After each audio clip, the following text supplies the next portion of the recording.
आप सभी को प्रणाम। आज के इस वीडियो के माध्यम से हम सब जानने का कोशिश करेंगे संविधान, सदन और प्रणाली।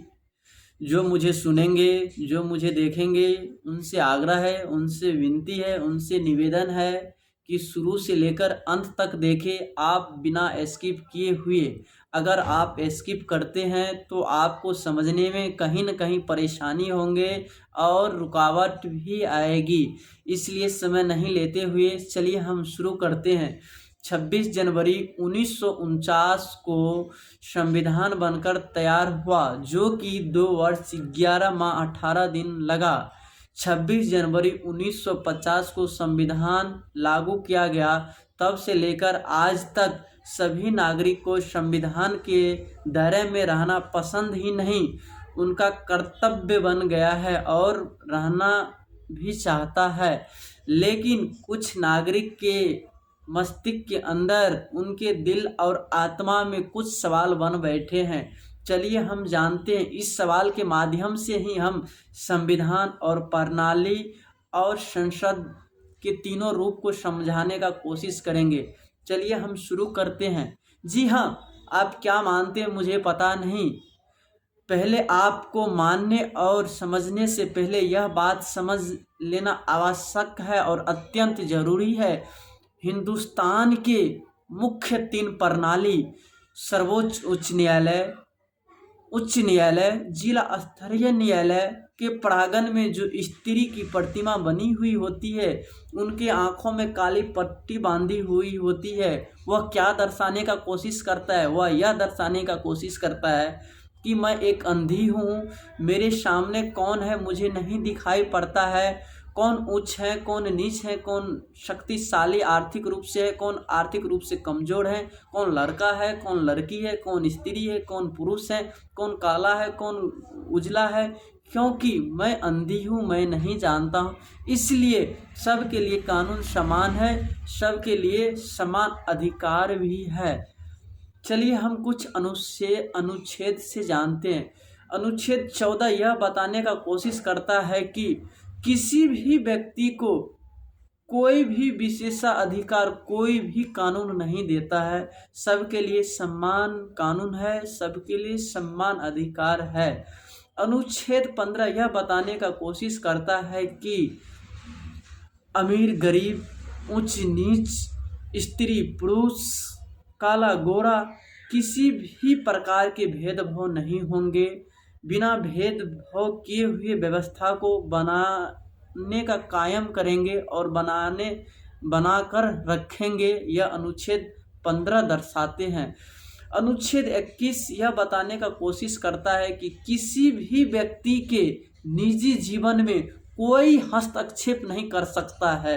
अगर कोई करता है तो ऐसे पीड़ित व्यक्ति के लिए सर्वोच्च न्यायालय तक जाने के लिए उनके दरवाजा खुला हुआ है। आप सर्वोच्च न्यायालय के दरवाजे तक जा सकते हैं।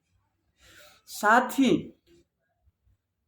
अनुच्छेद 24 को याद कीजिए। अनुच्छेद 24 यह बताने का कोशिश करता है राजनीतिक, आर्थिक और सामाजिक व्यवस्था को बनाए रखेंगे और बनाने का प्रयास करेंगे। किसी भी आधार पर इन्हें हम कायम रखेंगे।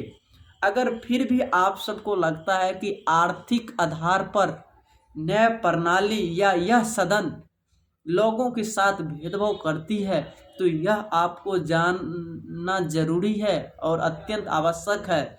अनुच्छेद 144 यह बताने का कोशिश करता है कि बिना समय लिए हुए राष्ट्रपति ऐसे प्रणाली पर, ऐसे कानून पर हस्तक्षेप करेंगे जो कि वाद विवाद करने के बाद ही निष्कर्ष निकाला जाएगा, और ऐसे कानून को रद्द भी किए जाते हैं और किए जा रहे हैं। इसलिए अनुच्छेद 144 संविधान के अंदर राष्ट्रपति के बागडोर में रहता है।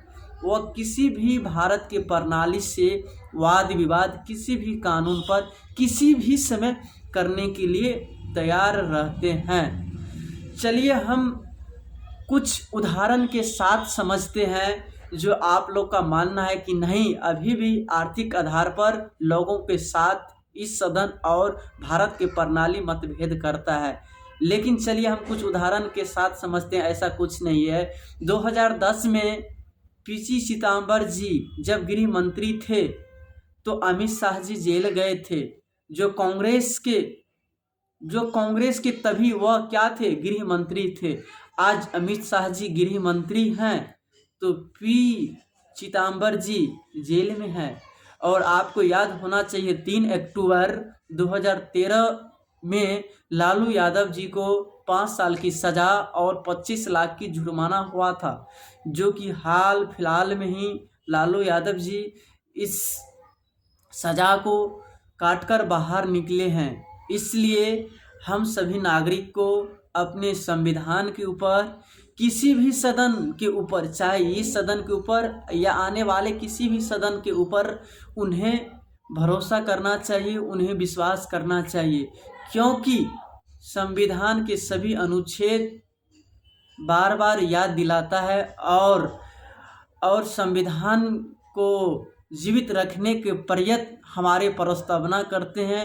साथ ही अनुच्छेद 144 राष्ट्रपति के हाथ में जो बागडोर होती है वह करते हैं।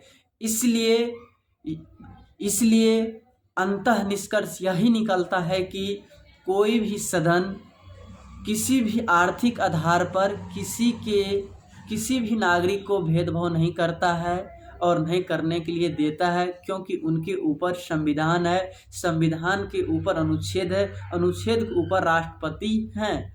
साथ ही और सबके लिए सम्मान है और सबके लिए सम्मान कानून भी है।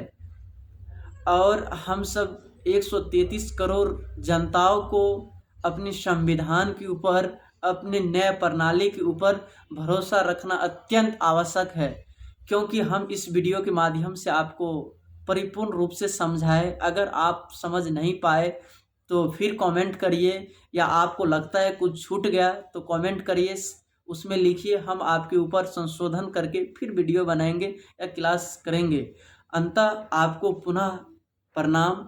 अगर आपको अच्छा लगा तो अत्यधिक शेयर करें और एक दूसरे को जानकारी के लिए उन्हें अजीत योयो अडवाणी चैनल को सब्सक्राइब करवाइए।